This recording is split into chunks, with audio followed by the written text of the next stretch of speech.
donc et rajouter donc d'autres effets. Comme exemple, si on rajoute, non, il est en déformation, voilà, on rajoute l'effet zigzag. Donc sans non plus trop abuser donc sur les effets, on peut très bien avoir un petit effet grâce. Donc on va le mettre en normal, voilà, et on va mettre une petite inflexion. Donc si on fait ça, on peut voir que tout de suite on a un autre effet. Donc si on change, exemple, la couleur, bon là j'étais un peu fort sur l'inflexion, mais si on y va un peu moins fort, on peut vraiment avoir quelque chose de sympa. Donc on repasse après derrière et on peut avoir un effet qui donne derrière. Donc simplement et très facilement, on peut avoir des super effets quoi. Donc voilà, après bon bah il existe tout un tas d'effets, c'est comme il existe l'effet halo, donc qui permet d'avoir de la couleur, de la luminosité sur notre texte. Donc si on le met en luminosité sur un focal, on aura plus de luminosité.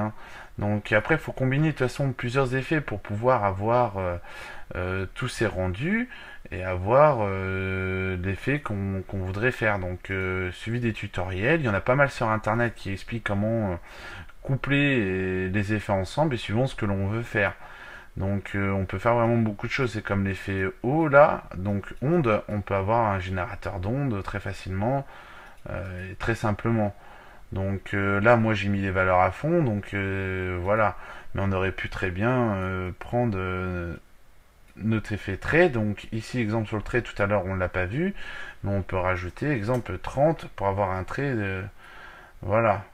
Donc on bouge les contours de notre trait sans problème. On peut agrandir la taille de notre trait si on veut l'agrandir, si on veut une hauteur qui soit beaucoup plus. Voilà. Donc là, on reprend l'effet onde. Et de là, donc, on peut voir le type d'onde qu'on veut produire.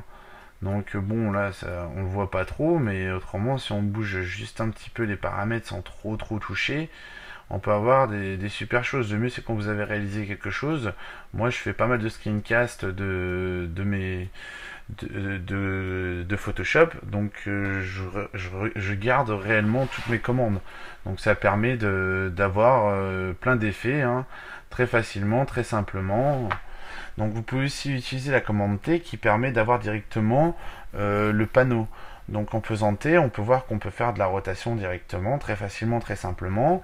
On peut avoir d'autres choses, comme la perspective, la déformation et ainsi de suite. Donc on peut vraiment avoir des choses très sympathiques à l'intérieur. Donc le mieux pour le voir, c'est en faisant un petit carré. Donc là, on crée un carré. Donc là, moi j'ai un contour qui est dessus. Donc hop, on enlève. Si vous faites commande T ou CTRL T, vous pouvez avoir tout un tas d'options, options de perspective, donc on peut vraiment avoir ce qu'on veut, et ainsi de suite, on peut vraiment bouger, donc en mettant perspective, vous faites comme ça, vous avez une perspective de votre objet, donc très facilement, très simplement, vous pouvez aussi augmenter, c'est vous qui voyez, vous pouvez faire des torsions, donc très facilement, très simplement, vous torsionnez votre objet dans tous les sens, vous pouvez arriver à des résultats très sympa. Donc voilà, vous pouvez faire vraiment beaucoup de choses. Donc il y a l'inclinaison, vous pouvez incliner votre objet et ainsi de suite. Donc en couplant bien sûr tout ça, on peut arriver à avoir des choses très sympathiques.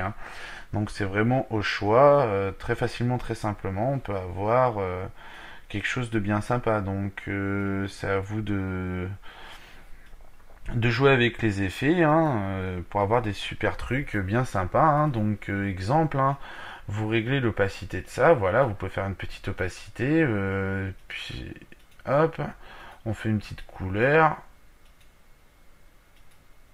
et voilà. Donc là on a bien un effet qui se pose dessus. Donc c'est au choix. Après vous aurez très bien pu enlever tout ça, c'est vraiment au choix quoi. Donc voilà, quoi vous dire de plus bah rien d'extraordinaire. Voilà, donc je pense que j'ai fait un peu le tour de la question sur Photoshop. Si vous avez des problèmes ou autres, hein, ben, posez des questions, je vous répondrai et voilà quoi. Normalement, on a fait le tour un peu de Photoshop, hein. Donc avec ces quelques exemples, ça permet de prendre en main Photoshop très rapidement et très simplement, sans trop que ça soit compliqué. Et voilà. Donc si vous voulez plus de tutoriels sur Photoshop avec des choses spécifiques ou autres, hein, après, bon bah en théorie, c'est votre imagination qui fait la chose quoi et qui crée quoi.